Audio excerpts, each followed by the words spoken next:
welcome to the Edward Jones Chatting Cage. I am JB with you once again. It's a World Series edition. We are incredibly lucky to have Dayton Moore, general manager of the AL champion Kansas City Royals, taking time out of a busy schedule to be with us. Dayton, thanks so much. You're welcome. Nice to be here. All right, well, I will get some questions headed your way as fans queue up their webcam so they can join us here in the Chatting Cage. And first, before we even get to Twitter, I had a sort of question I wanted to ask you. Watching this amazing postseason unfold for your team, for your club, as a general manager who's put this team together, has there been one moment or two moments, maybe a handful, that has stood out as a moment of pride for you or even a surprise? Well, it's been very exciting, obviously, and I've said from day one, I love watching our players play baseball. It's enjoyable to be a part of it, and they're very enthusiastic. They have a heart to win, and they make plays. And the way Lorenzo Cain and Alex Gordon have made plays in the outfield, and certainly the at bat that Haas had against Oakland, when we were down a run there in extra innings, fouled some pitches off and then tripled off the left center wall. I thought that was really a pivotal point and kind of set the tone for us the rest of the way. And our at-bats as a whole have been better since that. All right, thanks for that, for your insights on this incredible postseason for the Kansas City Royals as they host the 110th Fall Classic. Fans, get your webcam fired up. I'm going to go to social media now. This is from Mullen Rules 89. This is the other side of things for you, Dayton. What are the fans in Kansas City? What have they been like? Well, the fans are terrific. They've been very supportive, truthfully, since we arrived here in Kansas City. We've done our very best to articulate and convey, what our process was and evaluate ourselves very honestly. And, again, just convey that to the fans and really take them through step by step of what we were trying to build here. And because of that, I think they've been even more supportive and understood the process. And now that we've had a chance to obviously win, beginning last year, second half, and we made a push for the playoffs. It didn't work out the way we had hoped, but there was a lot of energy in our fan base from that day forward, and they've been spectacular all year. And again, our players connect very well with our community, and it's been a great run thus far. Kansas City, one of the great baseball towns in the United States, as the Royals have made a great run as AL champion here in 2014. Join us like this fan right here. Get your questions in. What's your name, where you're from? What's your question for Dayton? Hi, my name is Jacob from Slay, Michigan. And my question is, how confident are you that KC is going to win the World Series for the first time since 1985? Well, Jacob, I mean, truthfully, it's very difficult to predict wins as a general manager. But what I can predict is that, our players will go out and play fearless like they have from day one. It's a group of players that care about one another. They understand that we're trying to do something special here in Kansas City that hasn't been done since 1985, and they've embraced that challenge a great deal, and they're proud of what we've accomplished thus far. But trust me when I tell you, these players are far from satisfied, and they want to win a world championship here in Kansas City.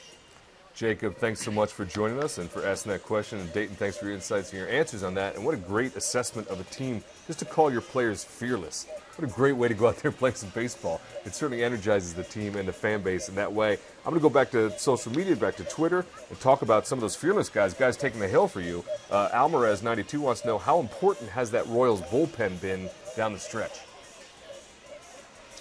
Unbelievable. From day one, we've tried to put ourselves in a position where we can match up the last three innings of a baseball game, knowing full well that, our market may not be in a position to afford, three or four top rotation starters. So if we can get starting pitchers that compete, throw strikes, prepare as if they are a number one starter, and then have a bullpen that is very powerful and, again, matches up well the last third, give us a chance to win late. And what Kelvin Herrera and Wade Davis and Greg Holland have done has been spectacular. Luke Hoshaver was a part of that crew last year and done a terrific job. And Holland has had the opportunity to learn.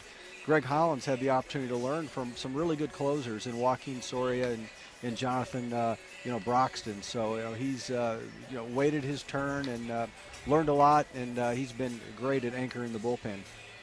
This is the Edward Jones Chatting Cage. That is Dayton Moore giving his insight into that bullpen that's been so essential and so powerful and so fearless for those Kansas City Royals here in the World Series. They're getting looking forward to Game 2 tonight. We got a fan with us. What's your name? Where you from? What's your question for Dayton? Stephen from Kansas City. My question is, what does this World Series matchup say about the current wild card format? Well, truthfully, I'm more of a traditionalist with the game. I never really embraced interleague play. I didn't like, the extra opportunities with the wild card. But obviously, since we're a recipient of it, I've kind of changed a little bit. But I think it's baseball's very unpredictable, and I believe there's a lot of parity in the game today. Everybody's doing a very good job building their farm systems and making strong decisions about how to build their team and their organization. So, you're only as good as who's on the mound for you that night. And if you have quality pitching, it can tilt the field in your favor, regardless of your market size. So, I think that the teams that continue to focus on quality pitching, especially as starters, and good defense, are going to be competitive. And once you get in the playoffs, anything can happen. It's who gets on a roll and who believes in themselves and maybe get a break here and there, which, we've certainly had our share. So, and that's not to take away anything from our players. They've earned every opportunity in every win thus far. But, once you get in the playoffs, anything can happen. It certainly is a wild October, as they say, a royal October out there in Kansas City. I'll go back to Twitter and sort of follow up on that theme a little bit, Dayton. Bleed Blue 85 wants to know, what's the most important facet of a ball club in the playoffs? So I guess not just from a skill set, but also from a sort of psychology. I think power pitching. If you have power pitching in the rotation and at the back end, I think you got a chance.